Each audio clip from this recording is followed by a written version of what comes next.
Susan Sontag. The brilliant, sharp-witted, and occasionally mysterious queen of culture Susan Sontag was the kind of intellectual who could make your head spin in the best possible way. A writer, filmmaker, cultural critic, and all-around sharp observer of the human condition, Sontag's work was like a buffet for the brain, sometimes heavy, always rich, and definitely not for the faint of heart. Yet beneath her formidable exterior was a woman with a wry sense of humor and a knack for making the serious not so serious. Let's take a dive into the world of Susan Sontag, where highbrow meets humor and deep thought gets a sassy twist. Susan Sontag was the kid who made other kids and adults feel like they should be reading more. Born on January 16, 1933, in New York City, she grew up devouring books like they were candy. By age 15, she had already skipped 3 grades and was off to the University of California, Berkeley, where she was probably the only student who found the reading list a little too light. Sontag didn't just study philosophy and literature, she practically inhaled them, transferring to the University of Chicago to finish her degree and moving on to Harvard for a master's. Because why not? Imagine being 17 and discussing Nietzsche over lunch. Sontag did that and then some. But despite her serious academic chops, Sontag wasn't all books and no play. She had a sharp wit and a keen sense of irony that would later shine through in her writing, making her one of the most interesting and unpredictable voices of her time. She didn't just write, she made people think, question, and even squirm a little. Her essays were like fireworks, bright, explosive, and impossible to ignore. Take her 1,964 essay notes on camp, for instance. This piece single-handedly catapulted Sontag into the public consciousness, and for good reason. In it, she dissected the concept of camp with the precision of a surgeon and the flair of a Broadway director. Camp, according to Sontag, was the love of the exaggerated, the artificial, and the over-the-top. It was the reason why drag queens, cheesy B-movies, and gaudy fashion were so irresistible. Sontag didn't just define camp, she made it cool. Her 1,966 essay collection Against Interpretation challenged readers to stop dissecting art like it was a frog in a biology class. In place of a hermeneutics, she famously wrote, "We need an erotics of art," translation. Stop overthinking everything and just feel it.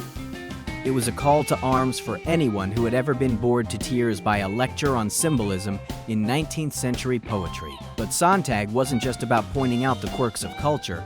Her essays tackled serious topics like war, photography, and illness with a clarity and depth that made you sit up and pay attention.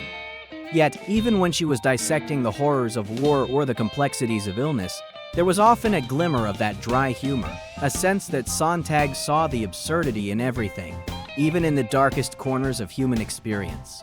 So in Sontag's brain wasn't the only thing that turned heads. Her sense of style did, too.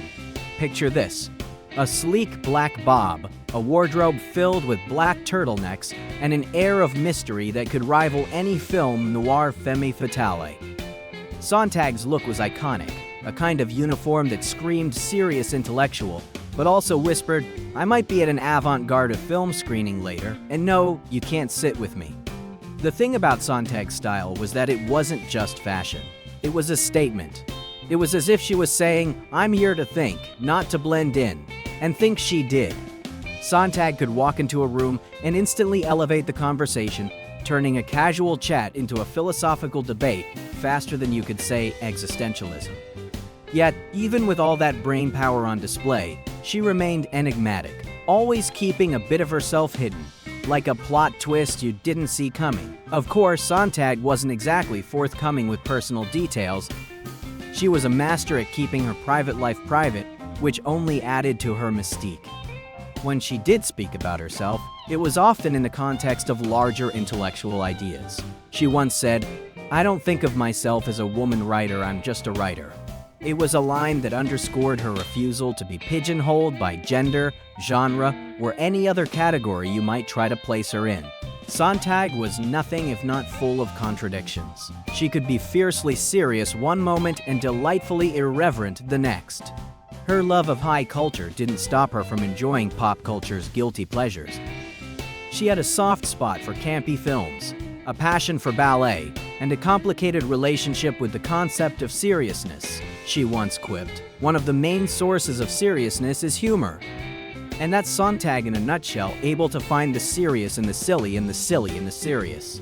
Her writing reflected this duality. Essays like Against Interpretation and On Photography were profound explorations of culture and ethics, but they were also laced with a kind of intellectual playfulness. Sontag knew how to make you think, but she also knew how to make you smile, even if it was a sly, knowing smile that said, "Ah, I see what you did there, Susan." Susan Sontag passed away in 2004, but her influence hasn't faded. Her essays are still required reading for anyone who wants to understand the intricacies of culture, art, and society.